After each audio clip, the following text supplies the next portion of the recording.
Assalamualaikum students, welcome to my YouTube channel English by Spare. In this video we'll learn about type of verb. What is verb students? पहले तो आपको पता होना चाहिए verb क्या होता है. Verb is the main part of the sentence. कोई भी जो sentence है वो verb के बगैर complete नहीं हो सकता. अब verb क्या होता है? Verb is an action. कोई भी जो फिक्रे के अंदर काम हो रहा हो. फॉर एग्जाम्पल सबसे पहले हम पढ़ते हैं एक्शन वर्ब. एक्शन का मतलब ये होता है कोई काम, कोई भी ऐसे वर्ब जिनके अंदर कोई काम परफॉर्म किया जा रहा हो, कुछ भी एक्शन, कोई भी काम किया जा रहा हो, उन वर्ब को हम क्या कहते हैं? Action verb. For example read, पढ़ना भी एक काम है. Dance, drive, play, swim, learn. And student keep in mind, काम नॉर्मली हम कहते हैं जी फिजिकली कोई काम हो, ज़रूरी नहीं काम फिजिकली हो, कोई मेंटली भी हो सकते हैं. फॉर एग्जांपल थिंक, सोचना भी एक काम है. बिलीव, किसी चीज़ पर रखना, ये भी एक एक्शन है, ये भी एक काम है.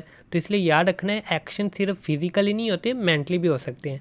ओके, पेपर में आपको कोई अंडरलाइन करके वो पूछे थिंक, आपको जी ये थिंक, ये फिजिकली तो कोई काम ही नहीं है, मेंटली भी अगर हो तो वो भी एक्शन है. कीप इन माइंड, पेपर के पॉइंट ऑफ व्यू से याद रखना है. अब हम पढ़ेंगे लिंकिंग वर्ब और हेल्पिंग वर्ब और मेन वर्ब के बारे में. Student keep in mind, is, am, are, was, were, has, have अकेला आपसे पूछे जाए ना, ये क्या होते हैं, आप नहीं बता सकते कि ये लिंकिंग वर्ब हैं या हेल्पिंग और ऑक्सिलरी वर्ब हैं. कैसे पता चलेंगे कि ये कब हेल्पिंग वर्ब हैं और कब ये लिंकिंग वर्ब है?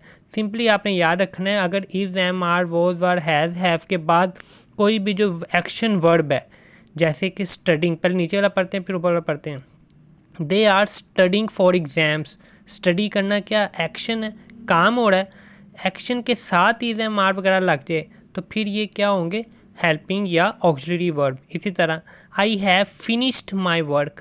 फिनिश्ड, फिनिश भी क्या है? एक्शन है, काम है, इसके साथ हैव लग गया. तो पेपर में आपको कैसे आएगा? उसने हैव को अंडरलाइन किया होगा तो आप उससे आपसे पूछा होगा कि उसने ये हेल्पिंग वर्ब है, लिंकिंग वर्ब है या मेन वर्ब है, क्या है. तो आपने देखना है कि अगर is, am, are, was, were, has, have के बाद कोई वर्ब आ गया है, कोई एक्शन वर्ब आ गया है, तो फिर ये क्या होंगे? हेल्पिंग या auxiliary verb. You are going to school.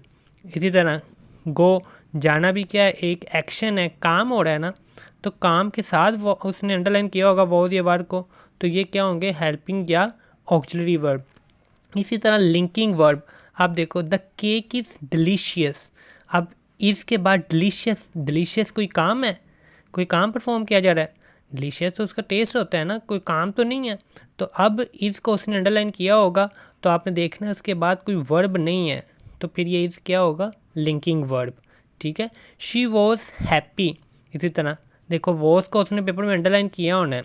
उसके बाद हैप्पी, हैप्पी क्या? नाउन है, वो वाला नाउन है जिनको हम टच नहीं कर सकते, एब्स्ट्रैक्ट नाउन. मज़ीद आप मेरी जो वीडियो है ना पार्ट्स ऑफ स्पीच वाली, वो सुन लो, आपको नाउन पर नाउन वर्ड वगैरह का कॉन्सेप्ट क्लियर हो जाएगा. खैर, अब देखो वॉज के बाद क्या आया हुआ है? नाउन आया हुआ है, एक्शन तो नहीं है, कोई काम तो नहीं है हैप्पी, तो ये वॉज क्या होगा? अब linking word. I have a car.